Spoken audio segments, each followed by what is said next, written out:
Now go ahead and take your pen and paper, because in this video I'm gonna be showing you exactly our process on how we launched 428 products on Facebook ads, which made us a total revenue of $778,000. And yes, as you can see in the title, we went literally from zero to almost $800,000 in 90 days with this method. And no, this didn't consume a lot of time from my end because I have very simple processes and I basically automated almost my whole business at this point. So before we really get into it, here's my Shopify dashboard. Boom, refresh. So you really believe this well. Boom, another refresh.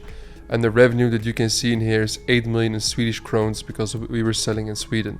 And now for even more proof, let's go to the Facebook Ads Manager. Boom, you can see in here, it's loading. Yeah, you can see we spent a total $208,000, right? With the average ROAS of 3.2. You may do the math how much in profit we actually did. And yes, I am actually one of the few still in the game there who's on YouTube and still really pulling numbers. So let's get it. And now you might wonder, what did we exactly sell? Just regular AliExpress fashion products. So this is, for example, one of our winning products that we had. This is like a sweater or knitwear. I even forgot what the exact name of it is. And by the way, this is also the exact image that we had on our product page, and also we used as an image ad to scale this. And now here's the second one. These go as well very hard. And by the way, so you know it, these are like literally screenshots from my Facebook Ads Manager, from the creatives that we used to scale to these numbers in only 90 days. And you can see, for example, this works very good, kind of like a carousel. So you have like the black on there, red, and all the other colors. And here you can see as well some random fashion products. And we print with it. Crazy, yeah? And of course, I'm not gonna show every single product since we launched 428 campaigns, as you can see in the Ads Manager. Have a look in here. It's crazy, right? You might now ask, now Farik, what is this way of dropshipping called? Now I call this the unorthodox fashion dropshipping. So how does this work? So first of all, you look for people scaling regular fashion products in any Europe country or in the Big Five. Second of all, you will open a store in a different country than the person is actually selling. And then on the third step, what you're gonna do is you're gonna arbitrage these products from the country where the competitor is selling to the country where you're gonna sell. And step 4, you're gonna use Facebook ads for advertising. And then there's step 5, which is the most important one, which is you're gonna scale in violence and print in silence. And so to just simply to say it, if somebody sells a shoe in the USA, you take that creative and advertise it and sell it in Germany. And now let me show you this new way of advertising, so you can start scaling in violence and print in silence, just like me. So first of all, that we're gonna do, we're gonna open the Facebook ads library, and I'm gonna show you how I find the competitors who are scaling in markets. Even though if you're right now as well selling in EU markets, this method is gonna be very helpful for you. Keep looking. So the way that we do it is as follows, guys. So if you go, for example, to the ads library, just a very simple way to give you a little bit knowledge on how this business model actually works is, let's say, for example, you want to look for competitors in Australia, right? Australia, ad category, all ads. I know a lot of people who are selling fashion in Australia. They use the word Melbourne because it's like the capital city. They use it in their ad. Boom. And now you can look, for example, directly in here, this person called movomelbourne.com. Look at this image ad.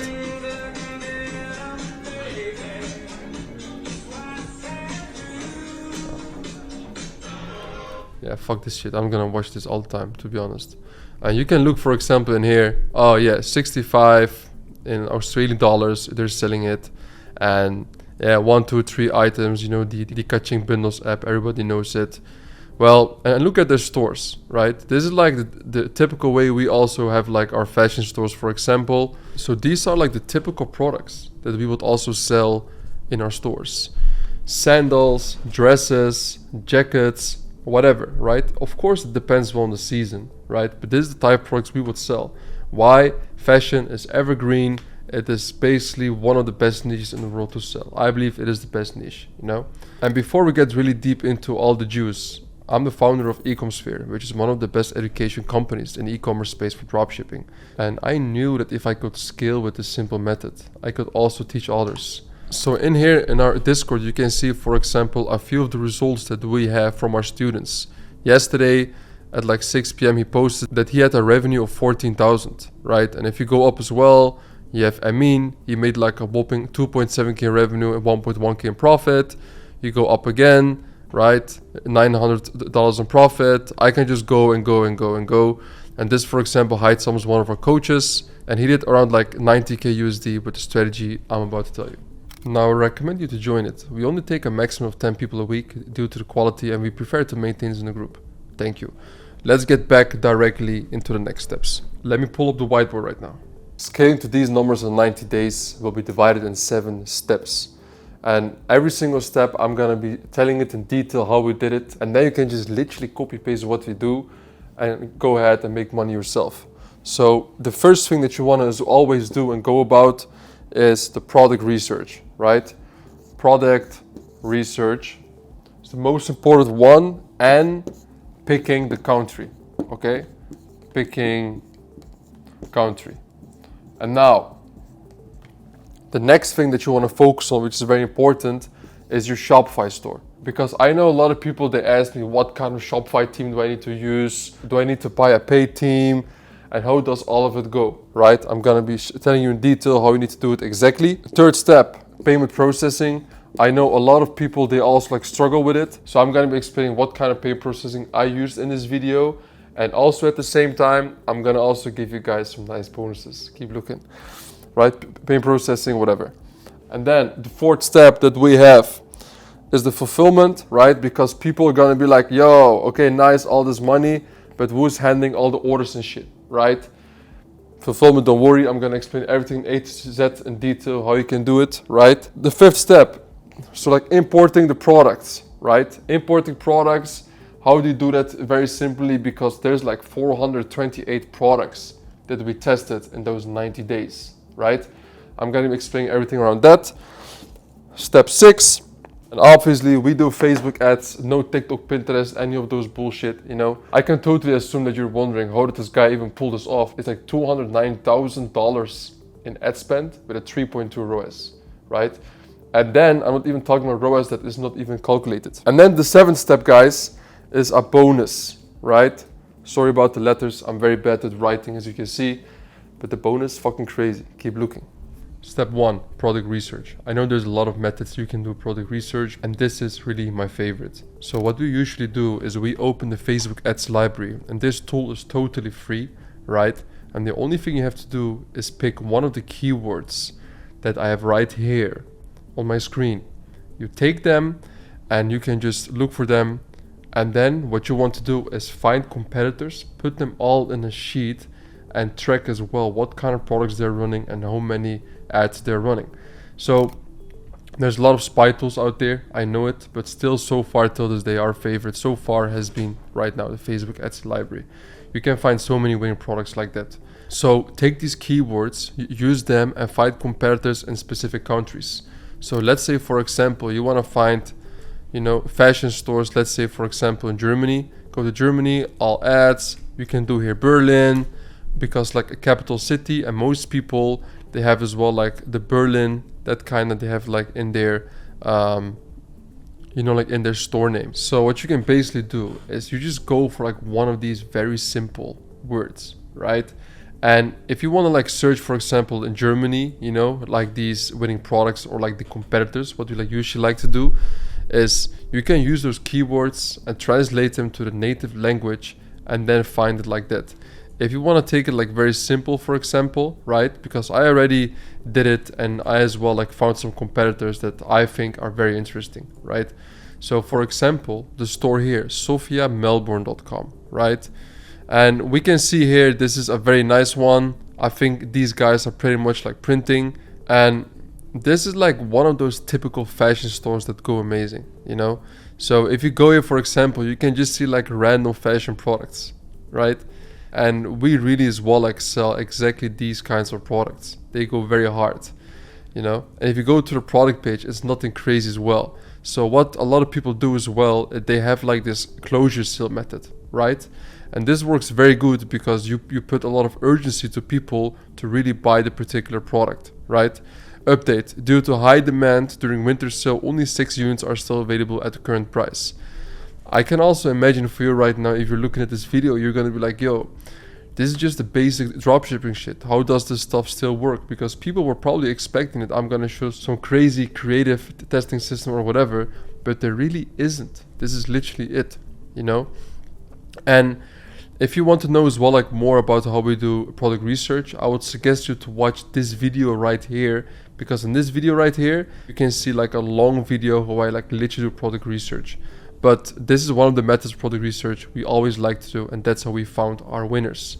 Step number 2, the Shopify store. How do we make our stores? And now for this store, we were using the Sense team, but I also recommend Impulse team. So Sense and Impulse are two of the best teams you can have right now. And as I showed you guys as well, I would say like Soul and Sparrow Melbourne, and as well in here Sofia Melbourne, are two very nice stores of Shopify teams I would also look.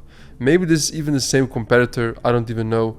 But a big shout out to the head coach of my education company, Omet. He did some research, he found these stores and they are printing right now. So if you're going to as well like type in their URLs on Facebook Ads Library, you will see it yourself. So for part 3, payment processing. Now like obviously the store that you can see, this is in Sweden, and in Sweden it's like 99% Klarna. We had, I'd say like credit card was probably maybe 5% of the sales and the rest all was Klarna, you know. But you're probably now as well thinking, yo, what countries should I really enter right now? So I would say one of the best countries right now to sell in Europe are Germany, Sweden, Norway, UK, Australia, Netherlands and Belgium, and as well Denmark. But if you're a beginner, I can really assume that getting Klarna or something is going to be very hard for you. So just try to step into a country where it's a lot of credit card payments and some as well PayPal. For example, Denmark, France, UK, Netherlands, Belgium is also very nice, by the way. Around like 1 year, 1.5 years ago, if you didn't have the Klarna payment method on your store in the Netherlands and Belgium market, it will be very hard for you to make profit. But nowadays, our students are printing there, you know. And as well, again, Omet, I'm referring to him as well back again because he's also an absolute legend. He's also doing very nice numbers right now in the Dutch market. I think like 6, 7, 8K a day or something with very nice margins. So that is a market I would really recommend to beginners as well right now. Not even beginners, like even us with our general stores, we're also active in Dutch market. Step 4, the fulfillment. I have only one word for that: ask or ship. Now this like 3PL, fulfillment company, or whatever you want to call it, is very good, especially for fashion, because the people who are also connected to that company are very reliable and experienced with fashion products.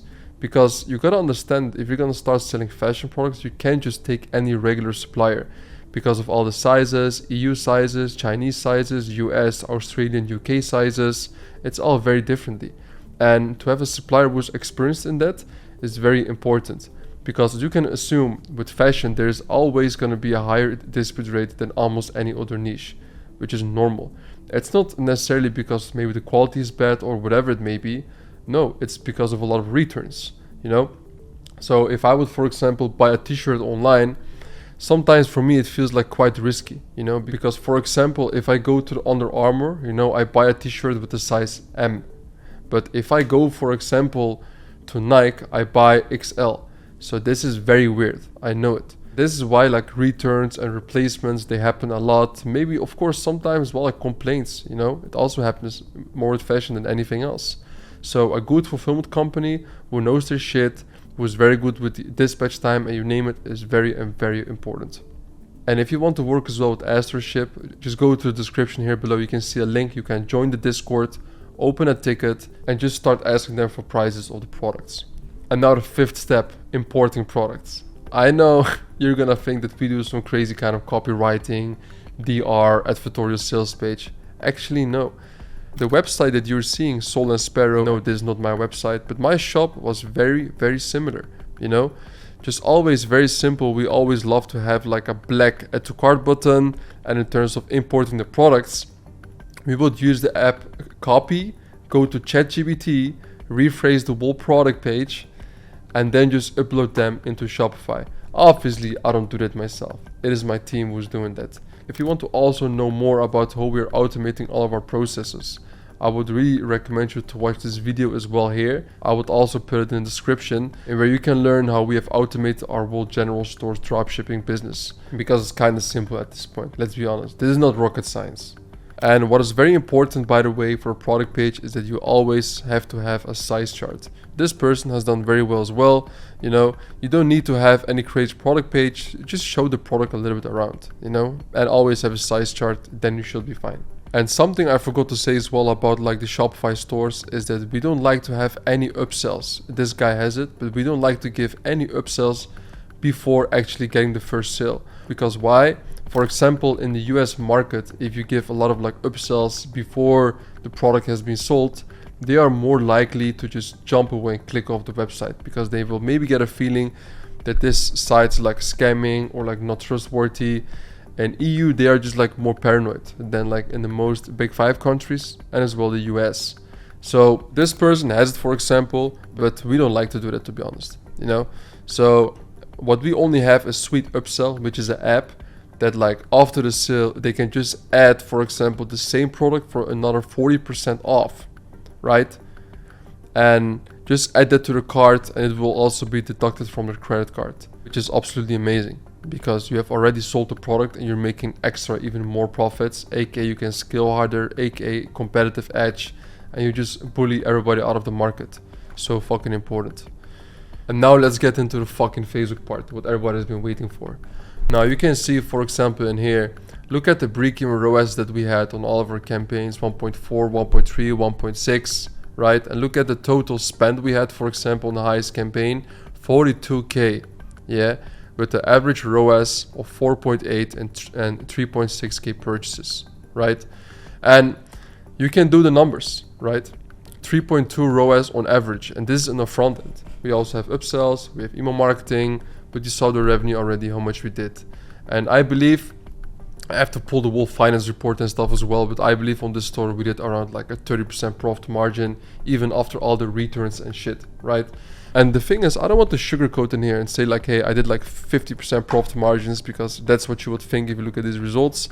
But you gotta understand that Sweden is a market where there's a lot of returns, a lot of disputes and chargebacks, and this is like a big headache in this country. That's why I don't even like to sell so much in Sweden anymore. But still, in the end, after all the refunds and returns, we still hit around like 30% profit margin, 29, 31, something like that. So we made good amount of money, you know, out of the revenue. So at least 6 figures, yes, in profit with only this store in 3 months. And the way that we were testing our campaigns was very simple, to be honest. So you can see that we always had a CBO with 4 ad sets: engage shoppers, online shopping, stack, and no interest targeting, which is broad. And we had only 1 campaign per product, right? That's the only thing we had. We don't like to overcomplicate it. Still just 1 CBO, no advantage plus, no cost gaps. And we just have seen that you want to basically design your ad account to focus only on 1 strategy. That has been working for us amazing, because well, Facebook, they will understand and predict more how you're going to test and scale, and they will give you as well better results. So CBO, $50, 4 ad sets, and we always had 2 creatives. So what we did, for example, in a lot of times here in terms of the creatives, we would look in the German market, you know, for competitors, and we would see if they had like an image ad there with like no text or you name it from like a competitor. We will just take the creative, because they took the creative from AliExpress anyway. We will take it from them as well and sell it in Sweden, right? So we didn't even need to do anything. And actually, even like this product, it was the exact same as I showed you guys. Simple image ad. So the first one is like an image ad, and the second one is also an image ad. But then what we do is we go to Canva, and with Canva AI or with Flare.ai or with Adobe Premiere.ai, you can just change the background, very simple. So if you will be selling a sandal, for example, you just put some sea or some, you know, some summer vibes in the back. That's pretty much it, brother. Just do that. It's enough, brother.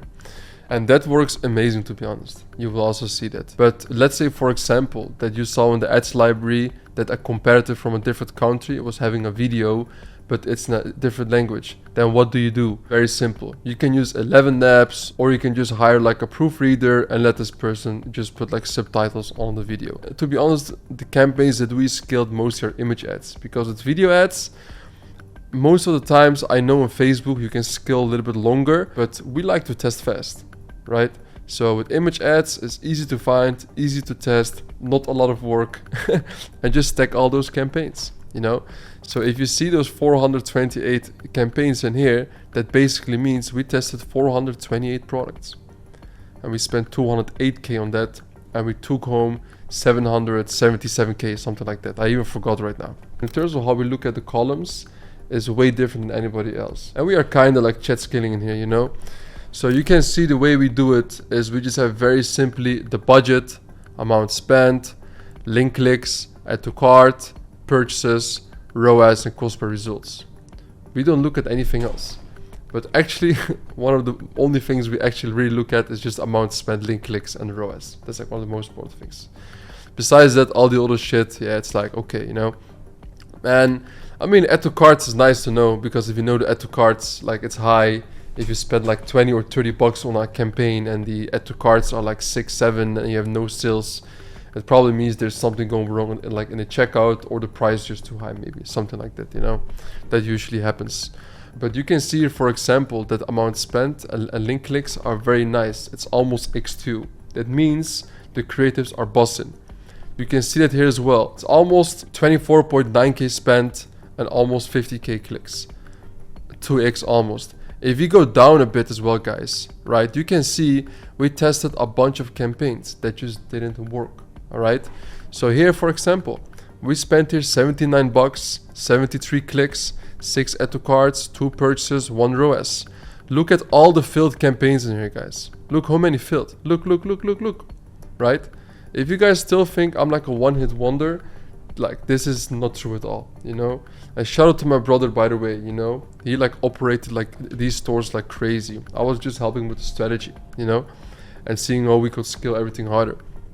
And you can just literally see here that a lot of stuff that we were doing in here just literally went wrong. But yeah, what can you do about it? It's life, right? But yeah, and still above in here, we had some nice winners and we just went on scaling them. So the moment, right, you test a campaign in the first day and it spends 50%. So you can see a very nice example what we did with this particular campaign. So we spent, for example, 25 bucks out of the $50 budget in total, right, in the first day on this campaign. And we just saw it had 34 clicks, 1 add to cart, one sale. We were like, yeah, this is not gonna be it. You already know it, right? You can just see it already from like a distance that this shit's not gonna work. You need way more clicks and you name it. That's why we as well like turned the campaign off. We didn't spend so much money on it. Now let me give you as well a very nice example. We spent $13 on this campaign. We had only 4 clicks, no add to carts, nothing. We killed it directly. Because normally if you spend even 12 or 13 bucks, you should have at least 25, 30 or even like 40 clicks. If you don't have that, and the creative already is going wrong, it's going to be very hard to compete with all the other people. So for this reason, like I'm telling you, like we just killed the campaign directly. So in terms of scaling on Facebook, we take it as simple as possible. As I said before, 1 campaign per product. If you run a CBO of $50 a day in test budget, which we always do, and it runs profitably for 48 hours, right? You can do the following things. If the profit margin is below 20% or around 20%, I will just try to increase the budget with 20% every 48 hours. If the profit margin after the campaign is higher than 30% after 48 hours, then I will just double the budget.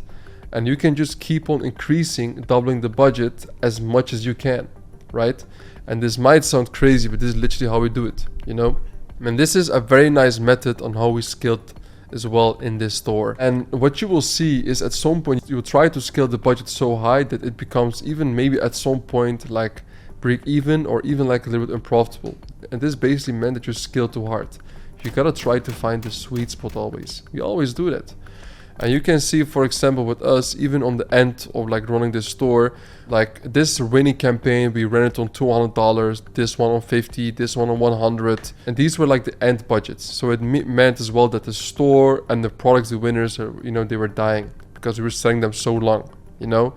So they're just part of the game, you know, and especially in EU countries like Sweden, this shit just happens. You can't really do so much about it. And the way we were testing as well products was usually around like 5 to 10 products a day. That was like our sweet spot. And obviously, we always try to keep as much as possible of the campaigns in one ad account. And the reason why we do that is because the ad account gets more optimized. The more spent an ad account has on Facebook, the more as well we see that it's easier to find the winning product, you know? So this is like a nice competitive edge, to be honest. And now, since we went through all of this, there's now the seventh, which is the bonus. Now, what a lot of people always go through with dropshipping, which I notice, is they have payment processing issues. And don't get me wrong, I also had them a lot back in the days, you know? I even had like some process issues 5 or 6 months ago. But there's something you gotta understand. You always gotta adapt and thrive in this game, right? But something that I've been noticing is that it's now like the era of fulfillment and processing all in one. So what does this mean? If your Stripe, Shopify payments, PayPal, whatever is banned, which happens to a lot of the drop shippers, you know, you're like pretty much in the middle. You're like, yo, what the hell am I gonna do? Can I like get out of this? Now, let me tell you, yes, we can also help you with that. Like our partners, obviously. I don't offer the processors or payment process themselves. But what's happening these days is that all these Chinese suppliers, they are opening payment processors, which you can use yourself. So as long as you fulfill with them, they can as well offer you the payment processors and you can still get to dropshipping again. This is a very nice way on how you can still get going, you know, because it's like a horror movie when you are making all this money online and then just at some point you notice like, yo, all my money is getting on hold, my processors are getting banned, rolling reserves, and this is a big headache. And that's why, again, I'm telling you, go to the description here below. You will see that there's a Discord link for AstroShip.